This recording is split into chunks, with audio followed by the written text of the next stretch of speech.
So we're continuing our adventure in faith this morning, leading with light, living from your inner constellation of truth. This topic today is a diversity of stars. It's all about how we are all of the same light, but we all shine uniquely. And to share some words from our founder, Ernest Holmes, as the inner light dawns, it delivers the outer life from bondage. When the soul knows freedom, the law will free the body, and the outer life will express health, happiness, and success. The key to living a life of fulfillment is leading with the light of who you are. It's leading with your inner beauty, your inner courage, your inner tenacity, your inner grace, your inner sacredness. All of these things are true about you. Why would we waste our time living from or for anyone or anything else? This statement from Holmes encapsulates our whole philosophy, that by living from the spirit of who we are, we co-create with a spiritual power an awesome life. Doesn't mean there's not challenges, but by living from that light, we co-create the most amazing blessings, the most amazing experiences, the deepest understandings of truth. And the first point I want to make today is that we all shine. We all shine. I remember an old song, Mr. Rabbit. Every little soul must shine. Every little soul must shine. We all shine. And you can't teach people how to shine. You can build an environment for them. You can inspire them. You can encourage them, but we all shine organically. But you know what you can teach someone? How not to shine. You know, a lot of us who might be feeling dim have to come to understand that no matter how challenging things are around us, we're working against our own nature. Our nature to be the happiness that we are, to be the fulfillment that we are, to be the hope that we are. When we're dimming our light, we're denying that truth of ourselves, often because we've taught ourselves or someone else told us we shouldn't shine. Hey, your light's too bright over there, knock it off. Hey, your light's getting in the way of my light, step aside. Your shining offends me. I'm afraid to shine my light. What if someone sees who I really am and rejects me? You know, I'm in an unhappy time in my life. I'm going to withhold my light from everyone around me. No. Shine your light. We all shine uniquely. And the more we get in touch with our inner constellation of truth, the more we lead with light, the more we see it abundantly all around us. Not getting caught up in anyone else's glare. James Thurber, the great humorist, he said there are two types of light. There's the glow that illuminates, and there's the glare that obscures. I invite you to ask yourself this morning, am I living in the glow that illuminates or in the glare that obscures? The glow that illuminates connects us with our highest truth, with our light of aspiration, with who we're here to be. It's a constant reminder, revealing to us why we're here, to love the people we love, to courageously stretch and to grow and to deepen, to see the sacred in all of life and remind people that it's there. The glow that illuminates puts you in touch with the eternal part of who you are.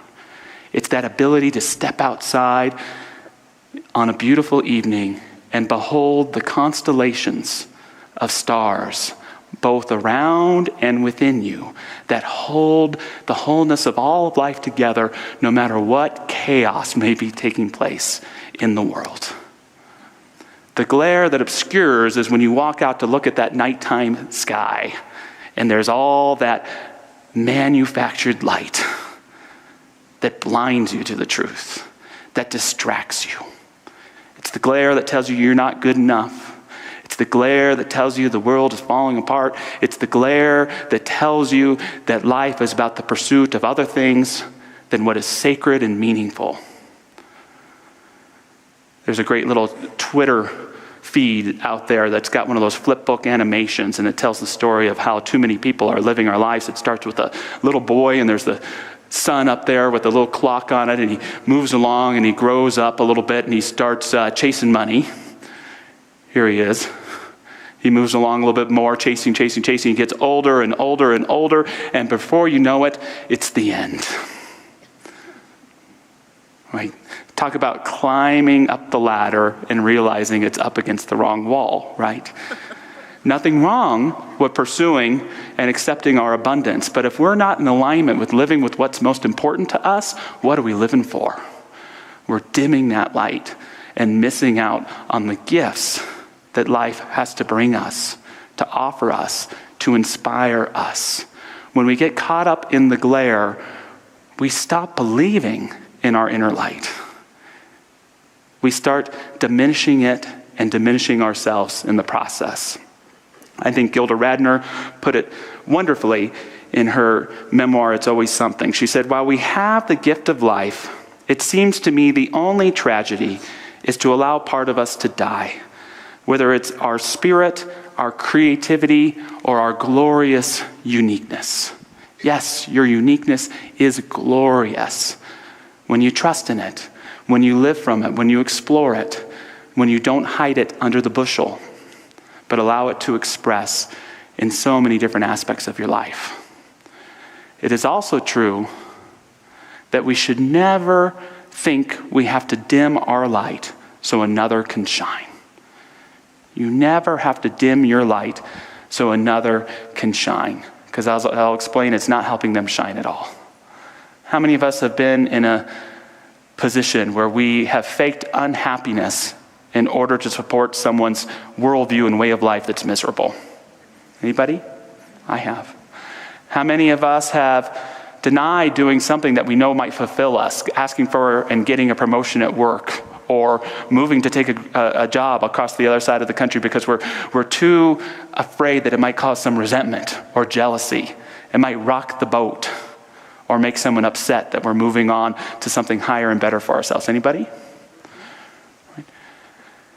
How many of us have dimmed our light in order to support someone's worldview that things are separate or awful, or because we think they need that attention?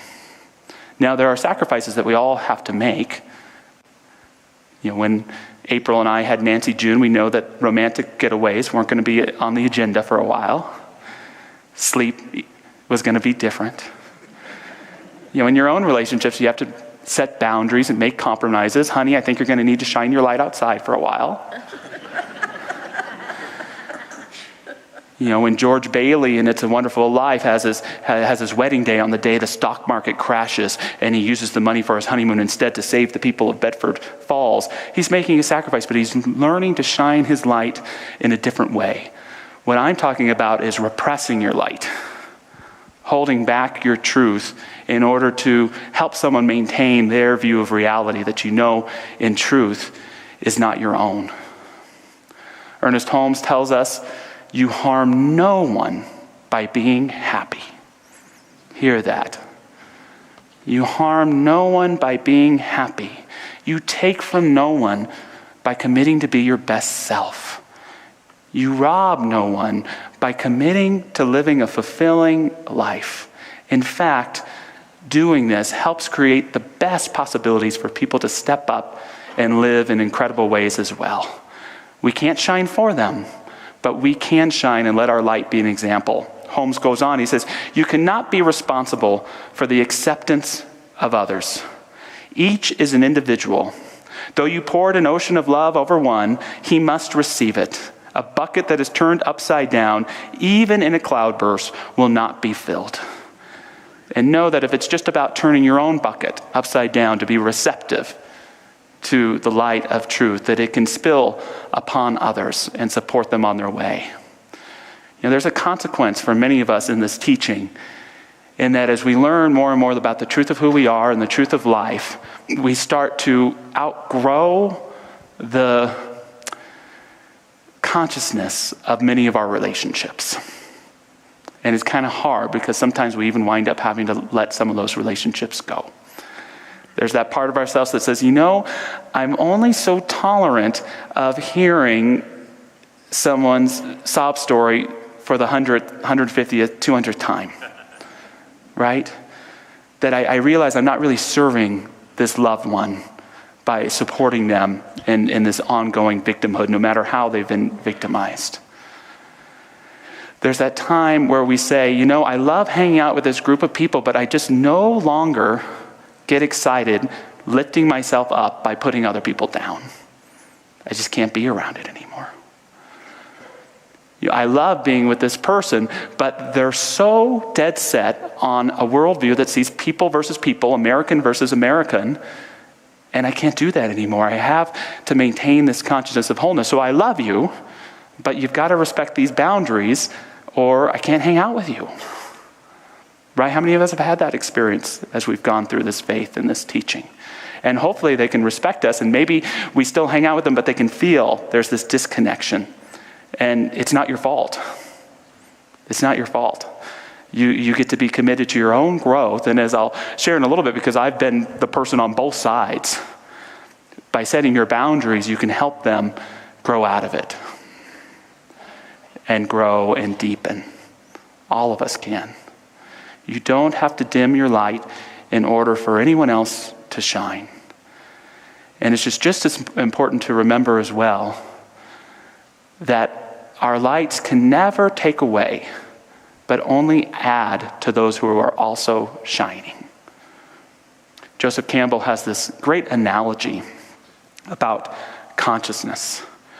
If you're watching at home, you're going to have to visualize, but if you're right here in the sanctuary, take a look up at all these beautiful lights. It's a little blinding at first. And Campbell tells us that consciousness is like the light. And each of us is like these bulbs. The light of consciousness fills each bulb so that we express the light uniquely, but we're all the same light. We're all the same light. And so part of spiritual practice, meditation, contemplative prayer, gratitude, taking time in the silence and in nature, it's there to help us to realize that we're the bulb and to identify with that, but don't forget to identify as well with the light. How else might we come to an understanding of eternity? How else can we keep our bonds with our loved ones who are no longer with us? How else can we hold hope and wholeness in the midst of tragedy? We have to remember that we're that light. You don't have to remember it more than you're the bulb, but try to see if you can even them out a little bit. The other lesson for me from that analogy is that just like as they say that all the darkness of the world cannot extinguish a single candle's flame, in the same way, when you shine your light, it can never take from, but only add to others. Isn't that good to know? That my light can only add to others, never take away. I was sharing about my own experience being in that pessimistic space. And for a long time, the place where I was most pessimistic in my life was about romantic relationships. And I remember I wanted a successful relationship, and this is even early into my ministry, but I was deathly afraid of commitment, and I had this thing that I wanted the relationship to be perfect all the time. So the moment even the littlest thing would happen, I wouldn't go through the front door. I'd slowly start slipping out the back door. I'm not sure if this is working out.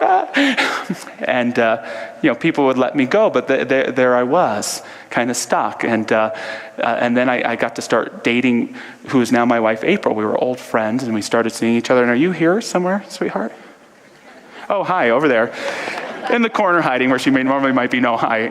And so we were friends when we started dating again, and it was getting a little bit more serious, which means those little arguments started happening, those little conflicts, and I would start wanting to slip back out the back door. And April had a very clear abandonment issue, and she didn't want someone talking about leaving all of the time. So she set a boundary with me. The boundary: don't talk about leaving unless you're serious. Don't talk about leaving unless you're serious. And I liked it because it wasn't that I couldn't talk about leaving. It's just that if I was going to talk about it, I had to be serious about it. And I'm sure I've made many mistakes on this boundary over the years, but it helped me so much to hang in there. And so a couple months later, I'm in a committed relationship. A couple years later, oh my God, I'm a stepdad to an incredible young boy. A couple years later, oh crap, I'm married. A couple years later, I have this beautiful biological child. Thank you, April. Yeah. Sometimes setting those boundaries that help us to shine our light. It may first create some panic or resentment in someone we love. It may upset the apple cart. But if you really love someone, if you really trust in that light, people will rise up to what that light can be, and it can help you to shine in miraculous and incredible ways. The last point I want to make today is to seek to live from and for your light of aspiration. We've been talking about this series about the different aspects of our constellation of light. Our light of first cause, our light of response, our light of reflection. Your light of aspiration, it's your guiding star. It's maybe something you don't identify with having all the time, but it's something you seek and that you live for and towards, and that you open up to have shine on you. I love how Louisa May Alcott put it, the transcendentalist writer of Little Women. She said, "Far away in the sunshine are my highest aspirations. I may not reach them, but I can look up and see their beauty, believe in them, and try to follow where they lead." And I love that because it helps get us out of destination thinking. It helps us to understand that by following our guiding star, for me, I define it as the highest love. That's something I want to seek and realize in my life. And by following that, what happens is I never reach the star. You don't need to reach the star. But in following it, what grows up in its place are all the opportunities, the connections, the blessings that help us greet our heart to the very heart of life itself. And we begin to see that power greater than we are, that light around us, helping to guide us on our way to realize the best we can our light of aspiration. What I would have you know today, one of the most important metaphysical and spiritual secrets that there are, is when we let go of the destination thinking and begin to see our light of aspiration as something we want to seek to realize in each day.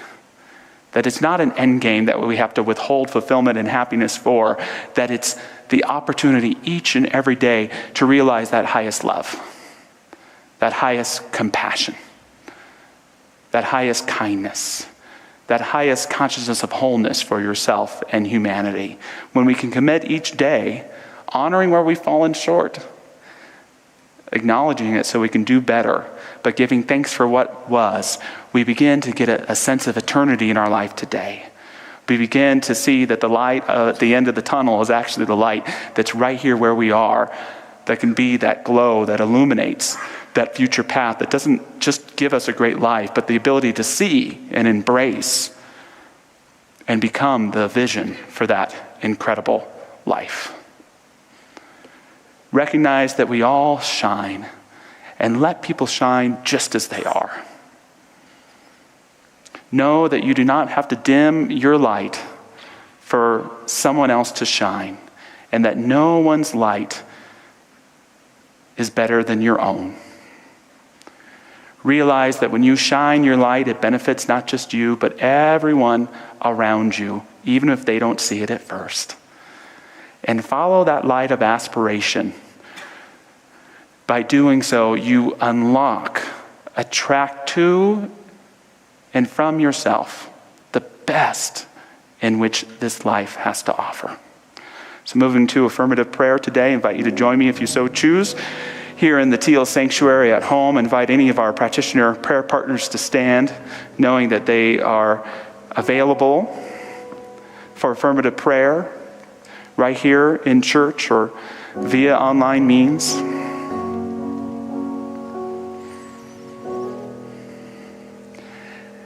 And I simply acknowledge myself in this moment and invite each person who chooses to do the same.